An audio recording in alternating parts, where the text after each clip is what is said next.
went to George Mason and got a degree in economics. And then, she's probably one of the most educated women that's ever spoken here, because then she went to the Barbara Brennan School of Healing in Miami, where she got a 4-year degree on working with energy. So she's very left and right brain because she's able to do all that different stuff. She's currently living in Leesburg, and she's married with 2 children. And she has a column in the Middleburg eccentric newspaper on reinvention. And she works with people on reinventing themselves. So if you're going through a divorce or cancer or anything traumatic like that, she can help you reinvent your life. Please welcome Cindy Battino.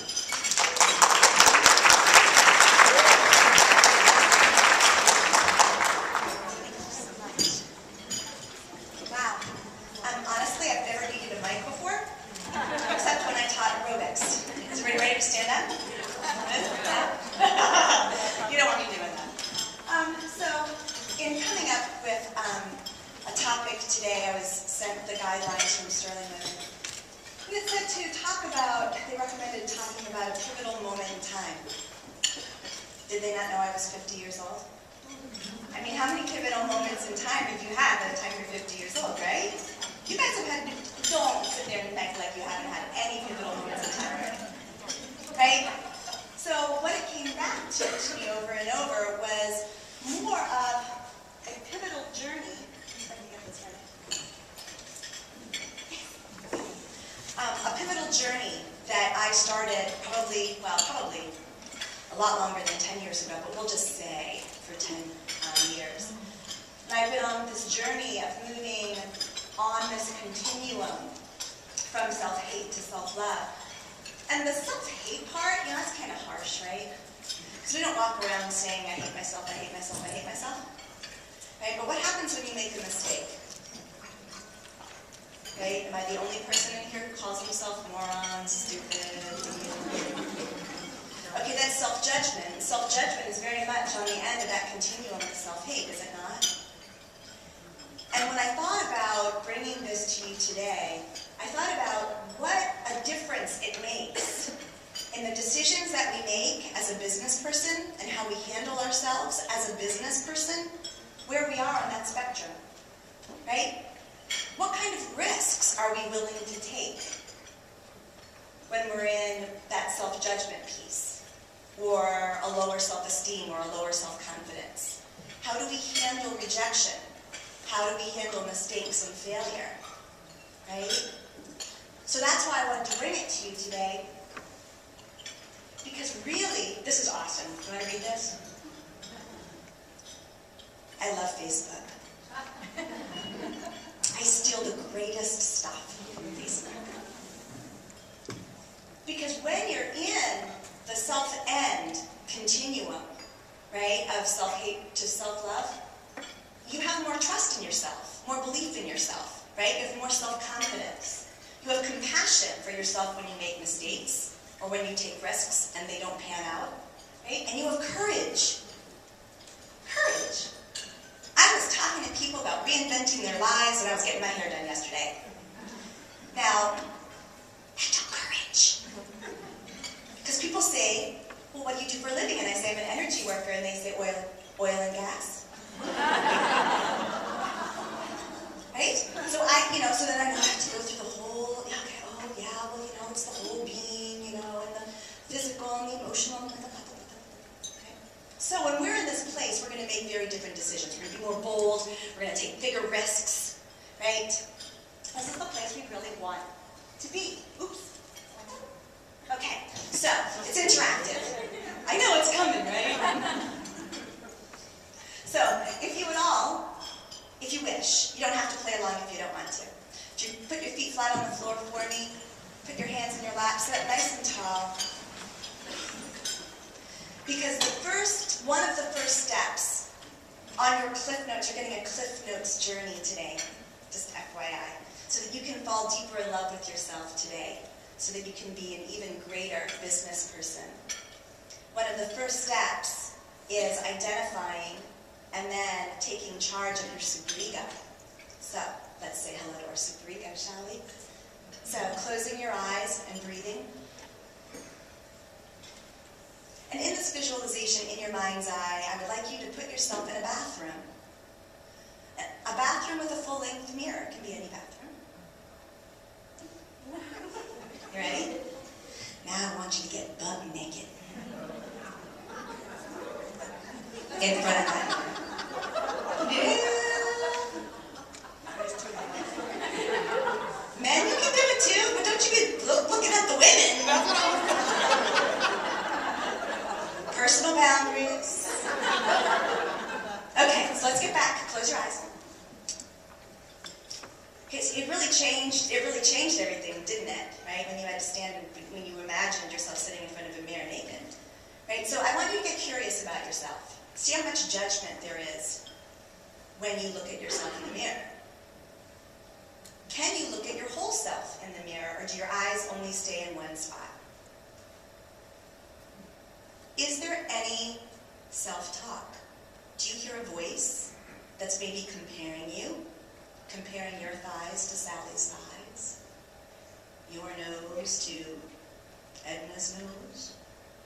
Right? Is there any criticism that's coming? So slowly opening up your eyes. How many of you had any negative self-talk? Any criticisms, comparisons? Everybody.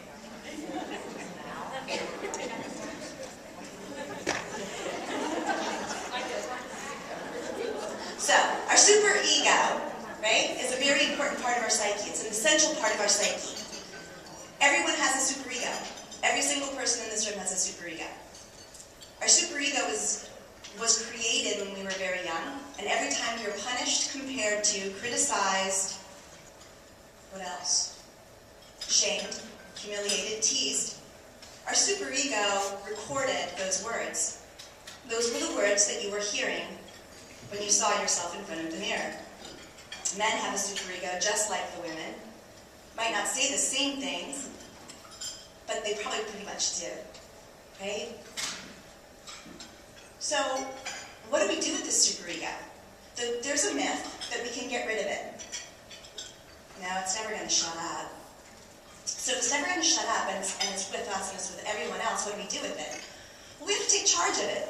And we have to tell it what it really is. Because what happens is, and I think one of the biggest things that I have seen throughout all of my years in working with people, and especially women, is that we look at ourselves through the superego's eyes, not our eyes.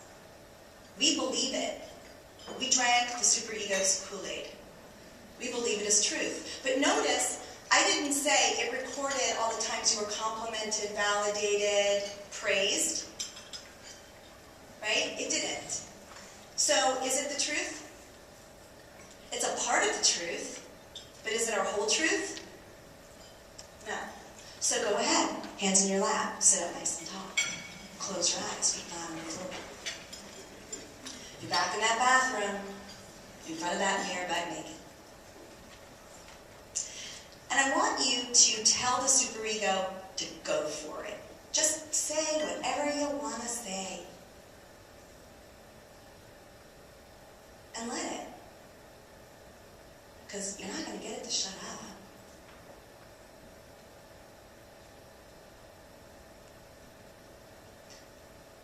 Now I want you to, in your mind's eye, not out loud, I want you to repeat after me. Thank you, superego, for wanting to keep me safe. For not wanting me to be embarrassed or humiliated, and not wanting me to fail. But I'm going to choose today whether I compare myself to another person or not. I'm going to choose today whether I am going to make decisions about myself, about my business, about my body, about my life. I'm going to make a choice as to whether I listen to your words today. Can you name, while you're looking at yourself now and the superego is actually momentarily quiet, can you look at yourself right now in the mirror and name one thing that you like about yourself? If that's easy, too. And slowly open your eyes.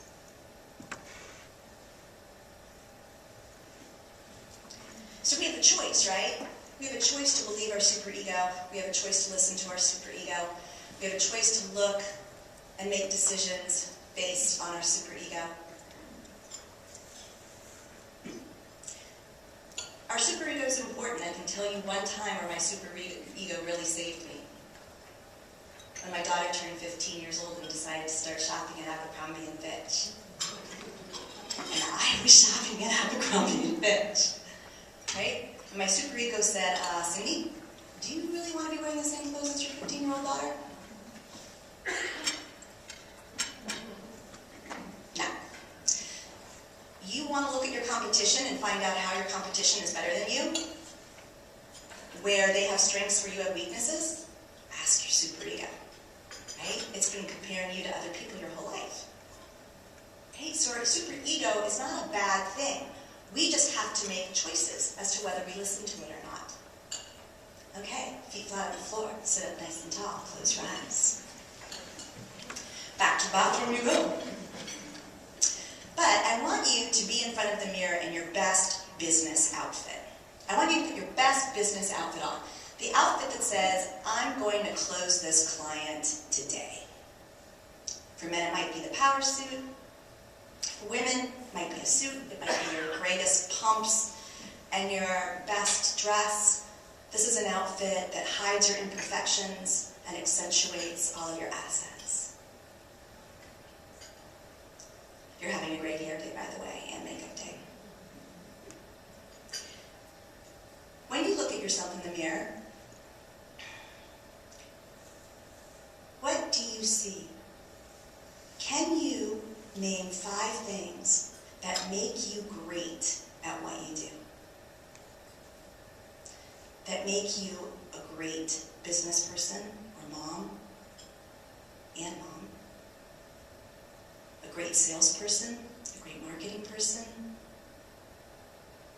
Can you name 5 that make you exceptional? That are yours? That you can honestly and sincerely say about yourself? Even if you can only name 2, go ahead and open your eyes, and using one of the pieces of paper I gave you, on the back of one of them is I am statements.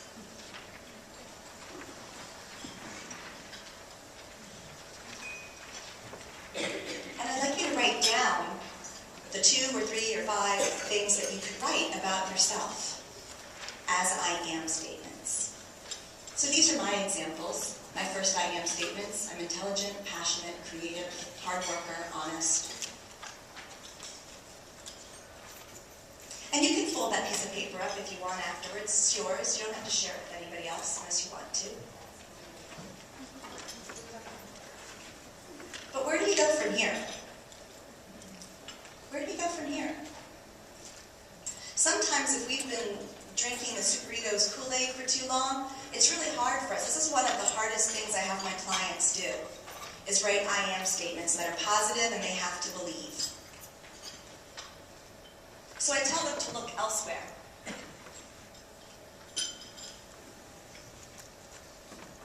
So, here we go again.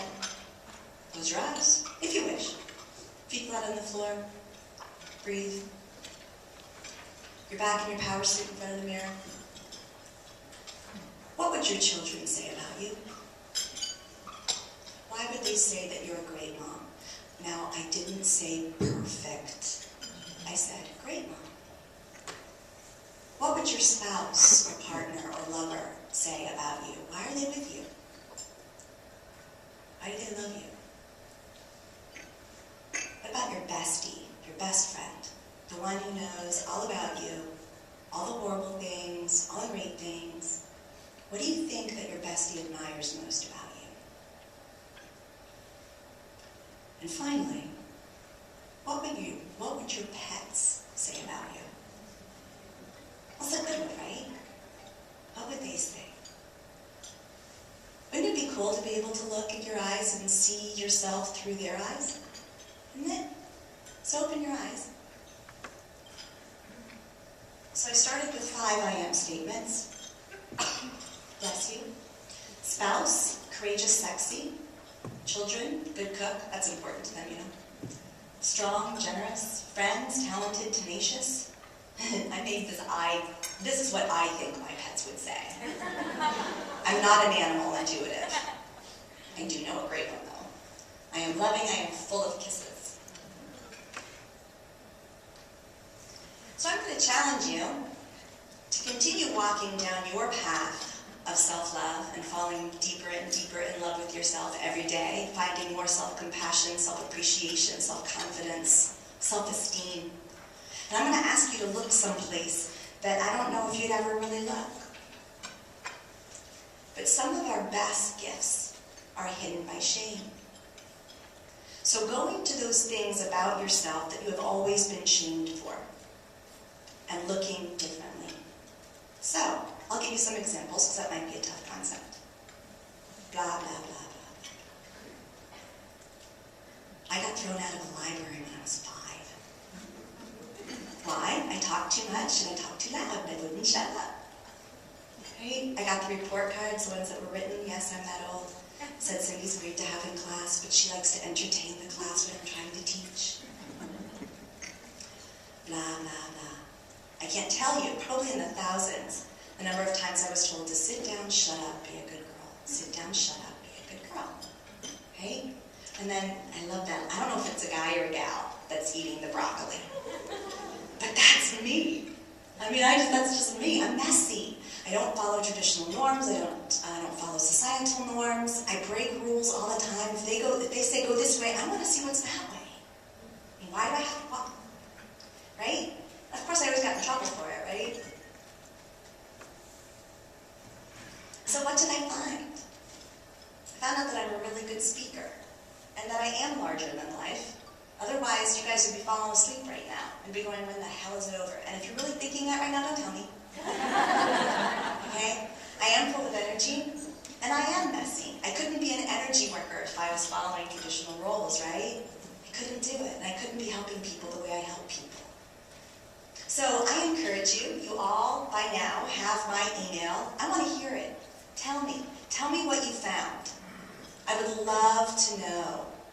I would love to see your I am statements, read your I am statements. I would love to find out how you turned those moments of shame and places of shame and saw that they were some of your best jewels, your best traits, your best core qualities that make you exceptional at who you are and what you do.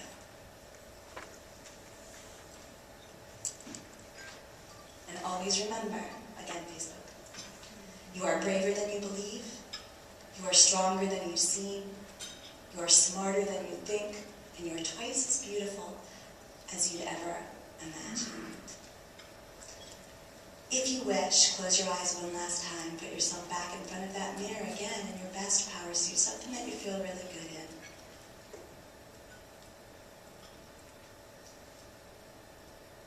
What would it be like to see yourself as you look in the mirror, as your dog or as your cat sees you? When you look in your eyes in the mirror, do you see your heart? Do you see your soul? Or do you allow people only to see your fear that you might not be skinny enough, or smart enough, or bright enough, or good enough? Can you challenge your superego? Can you take charge of your superego and look at yourself through different eyes, fresh eyes? Can you see that you are braver than you believe? You are stronger than you seem. You are smarter than you think. And you are twice as beautiful as you'd ever imagine. So throw your shoulders back and down. Put that chest out. Pull that chin up. Be bold. Take risks. Talk to anybody, everybody about what you do. Because what you do and who you are amazing. Slowly open your eyes. And I hope that you fell just a little deeper in love with yourself today. Thank you for letting me speak to you.